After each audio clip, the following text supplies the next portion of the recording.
Have you ever wondered what happens when a beloved book series gets adapted for TV?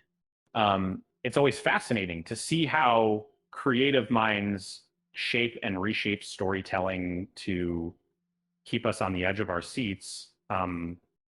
Before we dive into this exciting journey, here's a friendly reminder to subscribe to the channel and hit that like button. Season 3 of Reacher on Prime Video is a prime example of how adaptations can surprise even the most dedicated fans. So, based on Lee Child's Jack Reacher novels, this series has gained rave reviews since its debut in 2022, with each season adapting a different book. This time, season 3 takes on Persuader, the seventh installment of the series. But what truly makes this season stand out are the jaw-dropping twists that stray far from the book. Some thrilling, some puzzling. One of the biggest surprises came in the form of Frances Negley, played by Maria Sten. Meekly, one of Reacher's closest allies, returns in season 3, despite not being part of the Persuader novels storyline. While Reacher operates solo in the book, the series adds Negley into the mix, brightening his mission with loyalty and humor. And her presence reminds us that even someone as self-reliant as Reacher has a few cherished connections. It adds a layer to his story while allowing us glimpses of his rarely seen softer side.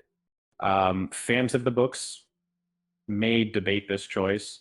Does the addition of Negley dilute Reacher's lone wolf image, or does it make him more relatable?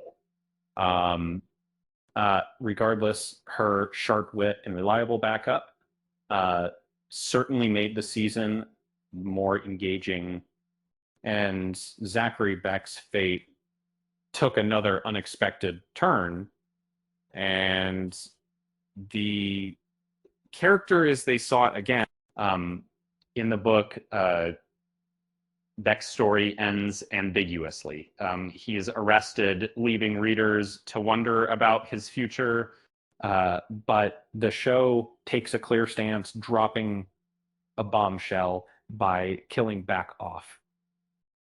His demise, though tragic, carries an emotional weight, especially in scenes where he tries to redeem himself in his son's eyes. Armed with nothing but a toy gun given by his son, Beck faces his enemy knowing his death is inevitable. It's a poignant moment that that highlights the tragic complexity of his character. Of course, one can't help but find some irony here. A toy gun used as a symbol of hope and reconciliation turns out to be his undoing. If Beck were around, he might joke, "Who knew? A nursery purchase would be my final companion."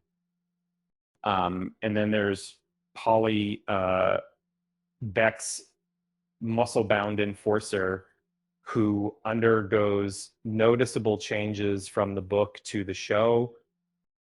In the novel, Polly is brutal, terrifying, and downright monstrous, with violent tendencies that make him unforgettable. Yet, the series softens his character slightly, still showcasing his immense physical power, but toning down his brutality. But when it comes to his dramatic showdown with Reacher, the series opts for a visually explosive end.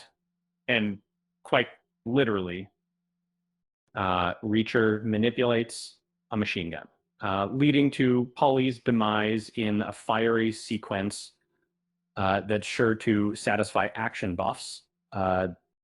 It beats the book, where Reacher simply dispatches Polly with calculated brutality by the water's edge. Season 3 also introduces subtle yet effective tweaks that enhance its authenticity.